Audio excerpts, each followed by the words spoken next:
Regarder une vache mettre bas est quelque chose de spécial. Mais en général, les veaux sortent un par un. Alors, lorsqu'une vache dans une ferme en Australie occidentale est entrée en travail, 2 fermiers ont tout laissé tomber pour aller voir. Ce qui est arrivé ensuite est quelque chose que très peu de gens ont déjà vu. David Cunningham était fermier depuis la plus grande partie de sa vie. La terre sur laquelle il travaillait appartenait à sa famille depuis 3 générations. Il y avait plus de 100 vaches sur la propriété, et il pouvait toutes les reconnaître une par une. Alors que la plupart des fermiers utilisent des étiquettes, David n'en avait pas besoin. Il reconnaissait chaque vache à son visage et leur donnait même des noms. L'une de ces vaches, Nessie, avait toujours été un peu différente. Au fil des années, elle avait mis bas 3 fois des jumeaux.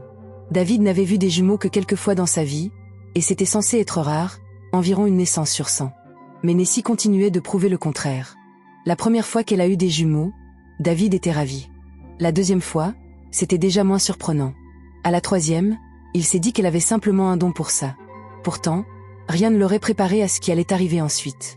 Dans les jours précédant la prochaine mise bas de Nessie, David était presque sûr que cela allait recommencer. Un soir, alors qu'il parlait avec sa femme Julie, il lui dit « Je parie que cette fois encore, il va sortir plus d'un veau de Nessie. » Julie n'avait pas autant d'expérience que David dans l'élevage, mais elle s'y connaissait. Elle avait appris avec lui, et maintenant elle se débrouillait très bien. Elle accepta le pari. Le perdant devrait terminer les 6 derniers miles de clôture autour de la propriété. Un travail brutal. Chaque poteau devait être creusé à la main, installé et relié par des fils. Cela pouvait prendre un mois ou plus.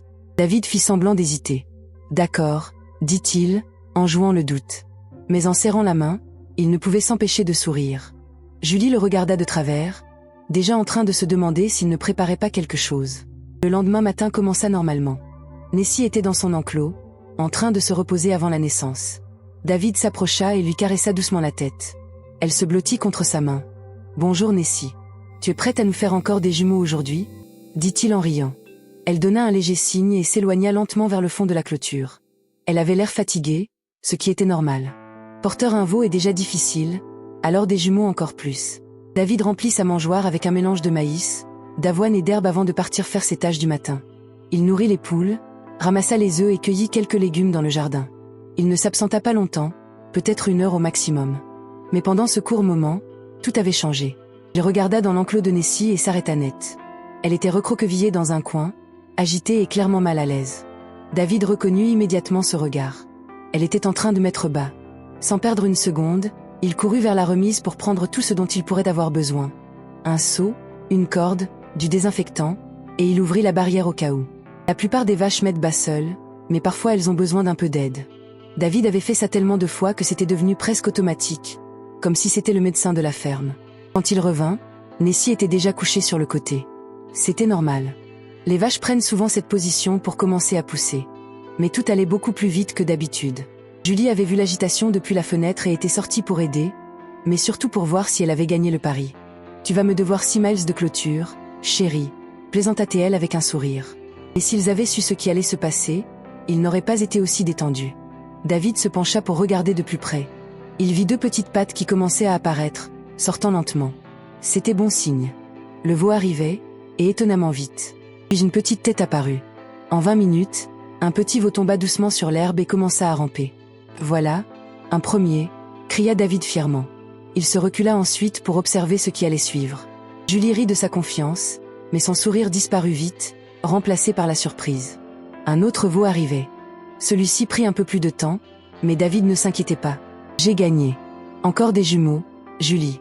Je te l'avais dit », dit-il en souriant largement. Il tapota Nessie et la félicita. Julie secoua la tête, à moitié incrédule. Comment faisait-il pour toujours savoir? Il avait grandi avec les vaches, c'était sans doute l'expérience. Mais ce qui arriva ensuite leur rappela à tous les deux que personne ne sait tout. Alors qu'il rangeait et s'apprêtait à laisser Nessie se reposer avec ses petits, quelque chose semblait étrange. Nessie n'avait pas bougé. Elle était toujours couchée sur le côté et son corps était tendu. Inquiet qu'elle puisse être blessée, David vérifia rapidement sa respiration et son rythme cardiaque. Tout semblait normal, mais Nessie avait toujours l'air de pousser. « Impossible », chuchota Julie. « Est-ce qu'il pourrait vraiment y en avoir un troisième ?» Les jumeaux étaient déjà rares, mais des triplés, ça n'arrive presque jamais. Peut-être une naissance sur 100 000. Mais juste devant leurs yeux, Nessie fit encore un effort, et un troisième petit veau en bonne santé apparut.